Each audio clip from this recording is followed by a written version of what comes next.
Girls, kalau kamu pengen punya pasangan yang sesuai standar kamu, standar tertentu, maka kamu harus elevasi standar kamu di tempat itu juga. Kamu harus mampu untuk award diri kamu sendiri seperti yang kamu mau.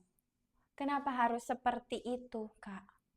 Karena kalau kamu ini tidak mampu award certain standard, aku khawatir kamu akan diremehkan, kamu akan dianggap bahwa kamu ini ya nggak layak dapat itu, dan ujung-ujungnya akan ada kontrol finansial. Ini agak serem.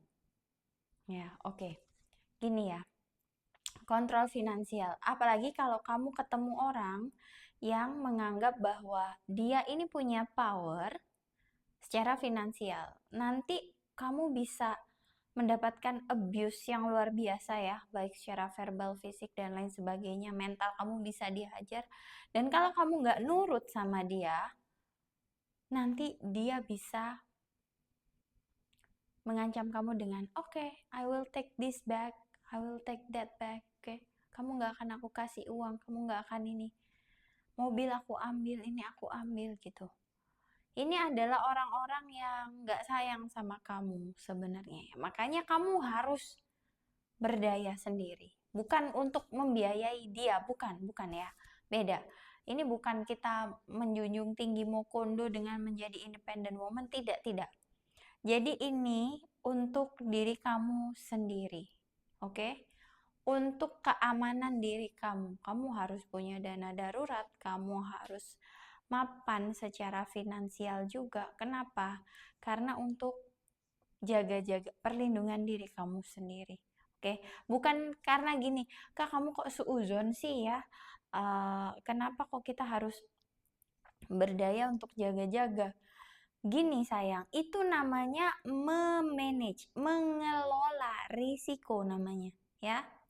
Sama di perusahaan juga ada loh kita mengelola risiko. Kalau kita kayak nggak mikirin risiko, itu juga namanya ngawur juga ya. Karena kita diberi akal, diberi logika. Kenapa? Karena supaya kita ini bisa mengelola risiko. Jadi kalaupun kita slip, kepleset gitu, kita masih bisa get back karena kita bisa mengelola risiko. Itu harus logik kita ya. Jadi kalau kita bertemu sama seseorang, itu kamu bisa coba observasi lah ya, kira-kira ini orang seperti apa. Biasanya aku nggak mau nyebutin kayak ini orang nurse atau apa ya, karena itu mungkin bukan kapasitas aku ya, karena aku cuma orang biasa. Dan banyak banget kayak pembahasan tentang nurse kayak seolah semua orang tuh nurse. Bahkan aku pun dapat komen bahwa katanya aku ini nurse. Ya, menurut aku nurse atau enggak itu oke. Aku nggak mau ngomong itu. Tapi yang jelas kamu harus melindungi diri kamu ketika kamu ini punya pasangan. Jangan 100% kamu attach banget sama dia. Kamu harus punya power, ya, punya capability, punya capital whatsoever. Pokoknya kamu harus bisa menjaga diri kamu sendiri. Kenapa aku bilang kayak gini? Karena ini terjadi banyak banget ya di entah itu daerah terpencil di Indonesia atau daerah terpencil di negara lain ya, pedesaan atau apa. Banyak banget wanita-wanita yang nggak berdaya, eh, mereka sangat menggantungkan diri pada suaminya, dan akhirnya dia apa-apain tuh mau-mau aja gitu loh ya. Karena mereka kayak ya udah mengabdi gitu katanya ya, mengabdi biar masuk surga, tapi jalur neraka dunia ya. Aku pun nggak tahu ya apakah beneran akan masuk surga orang-orang yang rela menyakiti dirinya sendiri. Menurutku orang-orang kayak gitu tuh orang yang nggak sayang sama dirinya sendiri. Tapi mereka nggak tahu caranya keluar tuh gimana. Karena tidak berdaya. Ngerti ya girls? Makanya kalian harus jadi cewek yang berdaya. Ya, kalau kalian mau punya pasangan dengan standar tertentu, kalian pastikan bisa afford itu. At least kalian bisa berada di radarnya orang-orang orang tersebut ya. Elevate your radar ya. Kamu mau punya pasangan yang mengendarai mobil tertentu seumpama. Ya kamu minimal harus ada di radarnya orang-orang itu. Gimana caranya? Kamu pikirin ya. Mau kamu bisnis kayak, mau kamu kerja kayak, mau kamu kerja sambil bisnis, mau apapun itu, mau ikut komunitas atau apa, pokoknya pikirin itu. Ya, pastikan kamu sendiri itu bernilai sehingga pun nanti ketika kamu deket sama cowok itu ya, laki-laki itu, mereka pun akan ngelihat kamu ini oke, dia mampu meng-afford this kind of lifestyle, certain lifestyle, so I will make sure that I will give her that, over her that. Jadi dia akan adjust itu gitu ya, bukan adjust ya, dia mampu kasih itu, karena kalau dia nggak ngasih itu ya kamu nggak akan tertarik lah, karena kamu sendiri basically bisa ya. Contoh, kamu bisa nyalon setiap 3 hari sekali untuk maintain rambut kamu, 2 minggu sekali kuku kamu, belum lagi bulu mata dan apa.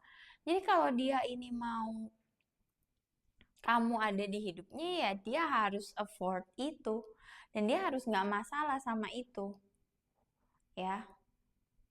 Ini balik lagi kesepakatannya, balik lagi kamu kalau secara detail kayak gimana balik lagi ya. Intinya kalau cowok ini ngelihat kamu, wah udah bau uang nih cewek ya, udah bau uang nih, dia nggak akan berani deketin kamu kalau dia mau kondo ya. Oh ya, so FYI, mau kondo itu juga ada beberapa tipe ya. Ada mau kondo parsial, ada mau kondo absolut. Bagaimana mau kondo parsial? Mau kondo parsial itu contohnya adalah dia kerja, gajinya itu ya segitu-gitu aja, nggak cukup buat kalian, kamu yang harus nambahin. Kalau kamu nggak kerja, kamu dikata-katain atau diremehkan. Itu mau kondo parsial yang terlihat ya. Kalau ada juga mau kondom parsial yang covered, yang tidak terlihat. Kamu nggak dikata-katain, tapi dia kayak ngeluh mulu gitu. Jadi kamu dijadiin emaknya, disuruh nyari duit juga gitu ya. Nah kalau mau kondo absolut ini, ini yang nganggur.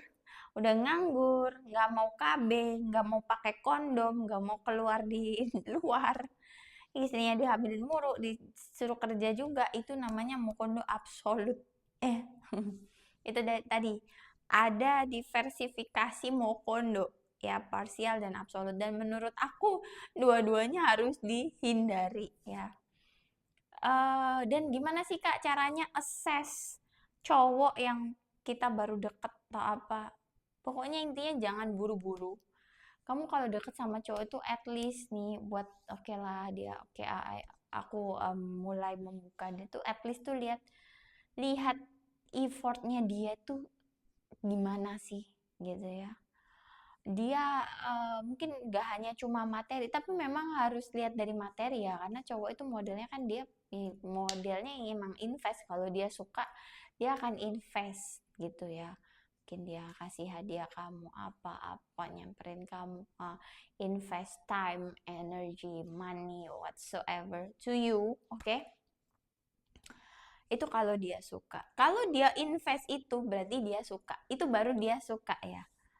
Tapi kalau dia udah kayak showing up setiap hari, hadir secara emosional ya, support kamu, kasih kamu inspirasi dan lain sebagainya, itu memang mungkin dia memang ya mencoba untuk lebih dekat ke kamu, tapi bukan berarti kamu lantas kayak semua cintamu kasih ke dia ya, enggak ya. Sama suami pun cintanya jangan lebih dari 50%. Kamu harus cinta diri kamu sendiri juga. Jadi biar kamu gak bingung ya. Sama cowok yang deket kamu ya gak usah banyak-banyak, tapi kamu cukup menghargai dia supaya dia juga happy. Jadi feedback kamu ya energi kamu tadi gitu ya. Pokoknya jangan terburu-buru kalau deket sama cowok. Kamu observasi dulu, assessment dulu ya, diem dulu, banyak diem, banyak melihat, banyak mendengar.